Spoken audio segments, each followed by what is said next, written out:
I don't want to play anything that will make it like uncomfortable or whatever. Oh, you could play anything, brother. Nothing makes me uncomfortable. I've worked too hard to be uncomfortable, you know? Of course, 100%. You could run whatever. 5 minutes later. You have to switch this song though. It's on a play, you know, so like... You have to switch this one.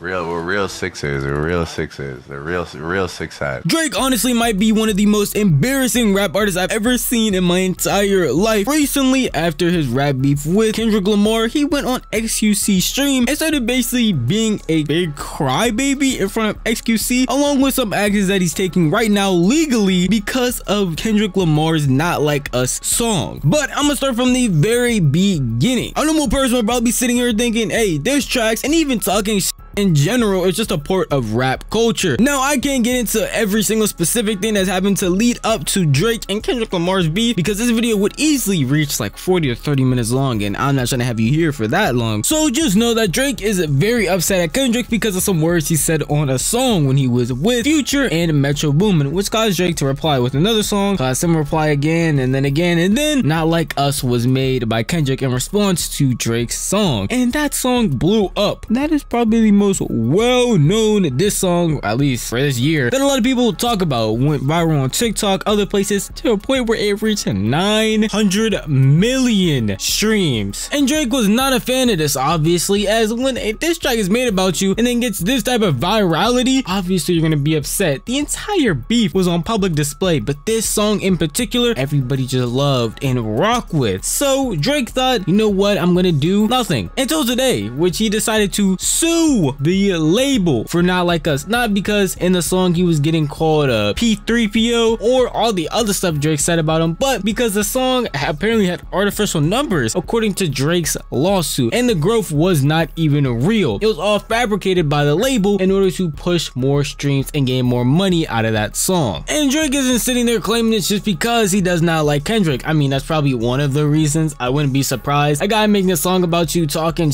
and your best way to come back at him is a lawsuit, that's really new and never been done before, so I credit him for the creativity, at least when it comes to suing somebody for dissing you because they talk shit about you in a song. But mainly because apparently label disagreements, where Drake is kind of upset at a label, feeling like they can't come to a consensus on how much money he feels like he should make due to the work that he is putting in. So why not sue and also get back at Kendrick at the same time? In this article from the Billboard, it states that Drake has initiated legal action against Universal Music Group UMG and Spotify over allegations that the two companies conspired to artificially inflate the popularity of Kendrick Lamar's Not Like Us. In a filing Monday, November 25th, in Manhattan Court, Drake's Frozen Moments LLC accused UMG of launching an illegal scheme involving bots, payola, and other methods to pump up Lamar's song, a track that savagely attacked Drake amid an ongoing feud between the two stars. It goes on to say that UMG did not rely on chance or even ordinary business practices. Attorneys for Drake's company write, instead launched a campaign to manipulate and structure the streaming services and airways, basically saying that Drake only lost that beef and Not Like Us only became popular because UMG and Spotify really wanted it to, so they can gain profit from it, claiming that it's not because a ton of people really liked the song and gravitated towards it. Instead, he only gained this much popularity because of bots and everybody around them just wanting this song to succeed, so they were pumping it out as much as possible while also suppressing his song at the same. Again, you know, you could ask around about me. I'm not biased.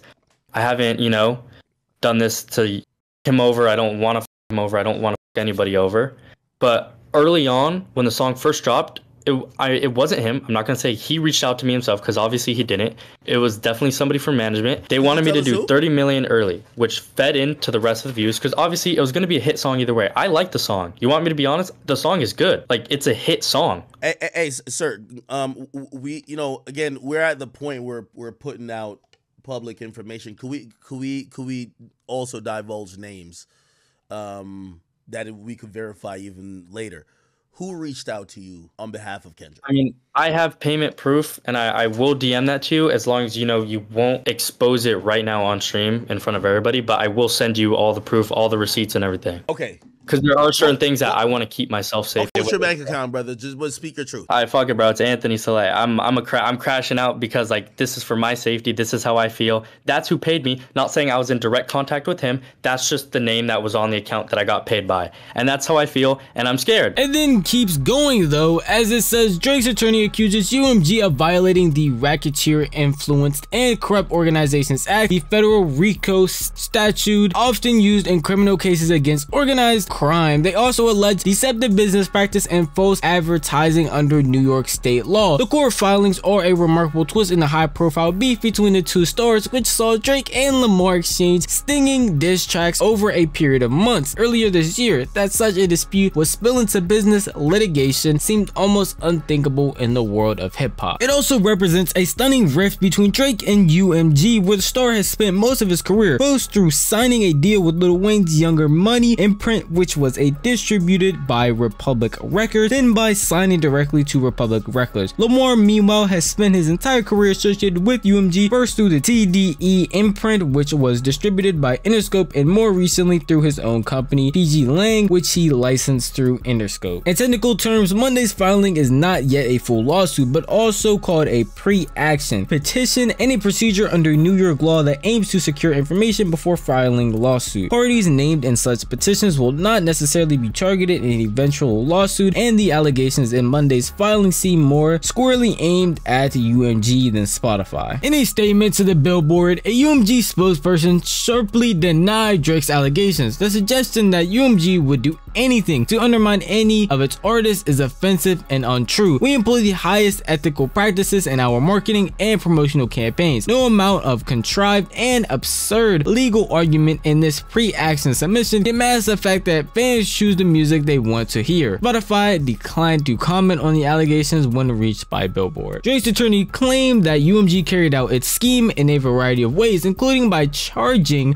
Spotify vastly reduced licensing rates in exchange for streaming recommendation the song to users who had searched for unrelated songs and artists. They also claimed UMG paid influencers to boost the song on social media and also hired armies of bots to fraudulently spike the numbers. UMG conspired with and paid currently unknown parties to use bots to artificially inflate the spread of Not Like Us and to deceive customers into believing the song was more popular than it was in reality. Drake's lawyers write, while it could make sense that hey, maybe they had this entire scheme laid out, paid a lot of influencers in advance, it just doesn't seem plausible because most people who listen to music or even react to music on stream instantly loved it, and there are a lot of fans of theirs that might even dick eat it even if they don't like it and say that they do as well and continue playing it. And then the majority of people just really like the song. It's not even a bad song in any way, shape, or form. While Drake may be suing for this reason, it honestly doesn't make any sense. While even his biggest glazer, Academics, who you saw in the very beginning of this video, talking about how someone he had on the stream was paid to bot Not Like Us and give it more views, he then came back later and said, wow, bringing information from a Spotify rep, literally telling him that views and all the streams from Not Like Us were not botted and were definitely real. I'll be honest with you. I talked to my man from Spotify. I won't say the name right now,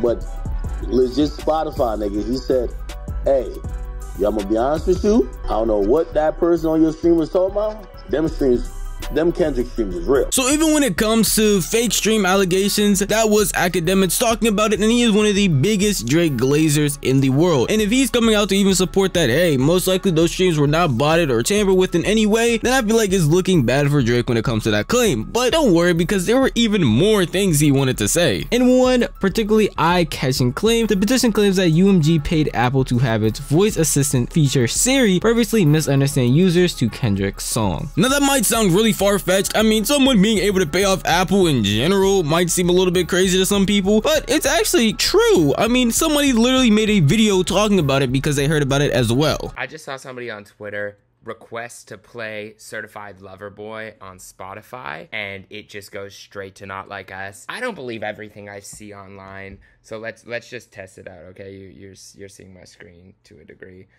All right, play Certified Lover Boy on Spotify.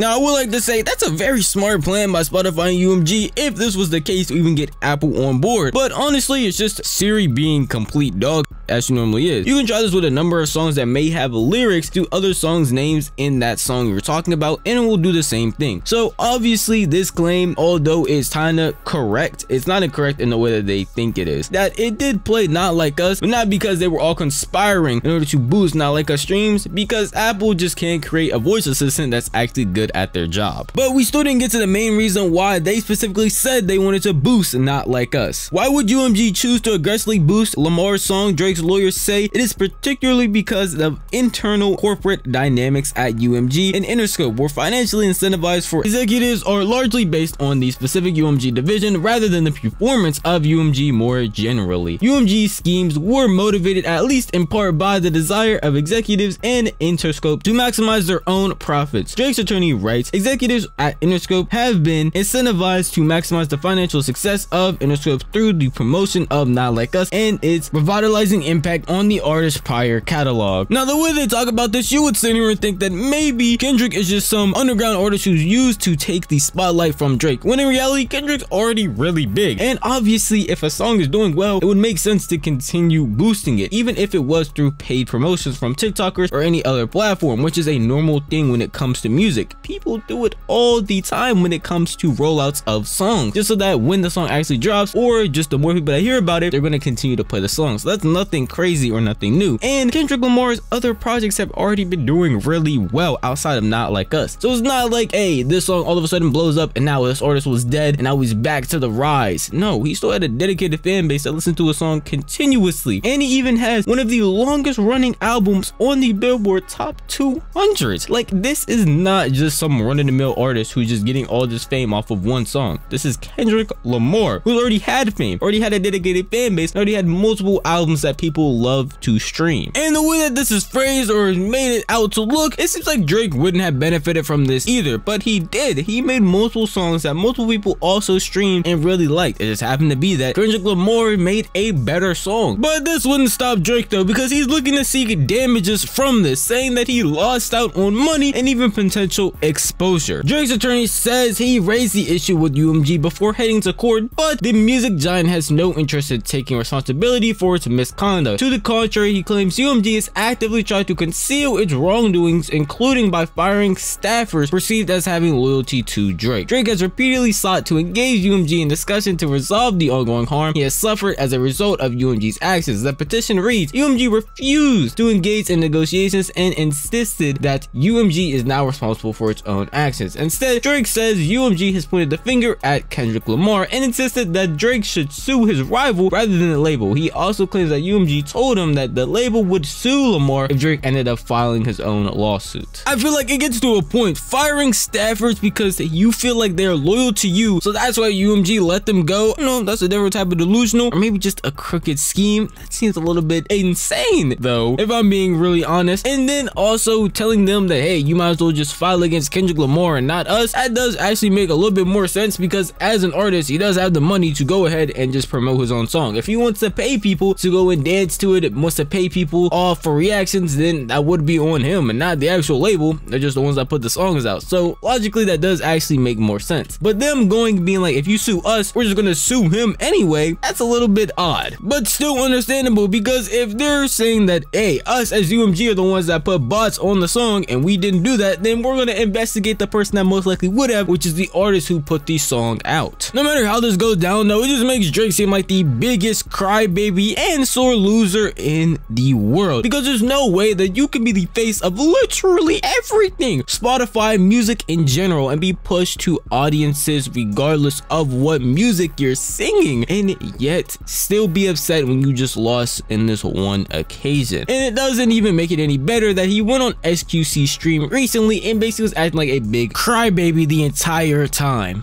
I'm here, as you can see, fully intact, mind, body, and soul, in case you were wondering, right? Mind, body, and soul. Mind, body, and soul. You need facts to take me out. Fairy tales won't do it. Cheers to everybody. Always live by.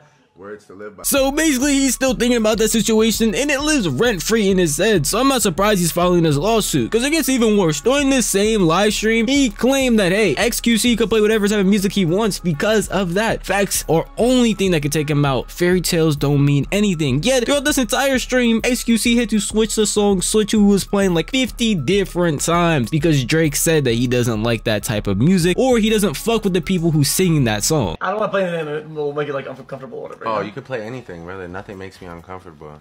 I've worked too hard to be uncomfortable, you know? Of course, 100%. You could run whatever. 5 minutes later. You have to switch this song though. It's on a play, you know, so like. You have to switch this one. We're real Sixers. We're real Sixers. They're real six-side. We don't listen to that. In all honesty, Drake just seems like he's making a huge fool of himself with not only this loss, making him think that, hey, he's so good that the only reason he lost was because of artificial plays, bots, and streams, and yet all of this, and he's not even suing Kendrick himself. The same person that literally claimed he is a .pdf file in his song that he is suing for. It just doesn't make any sense and honestly makes him seem like a complete loser. And that's what a lot of people have been thinking of his actions recently, even with going on XQC stream. That just did not help his case in any way, shape, or form. He just made a complete fool of himself, and that's what a lot of people are going to see him as now, or at least that's what I think. But if you want to tell me what you think, the best place to do that would be the comment section down below. And if you have any thoughts on this lawsuit, I would love to hear them. And if you did enjoy this video, maybe consider giving it a like, and if you enjoy content like this, maybe consider subscribing, because I post like this every single week, and the best way to never miss out on an upload would be to click that bell so that you get notified the second a video is posted. That's enough for me. See you guys in the next one. Peace out.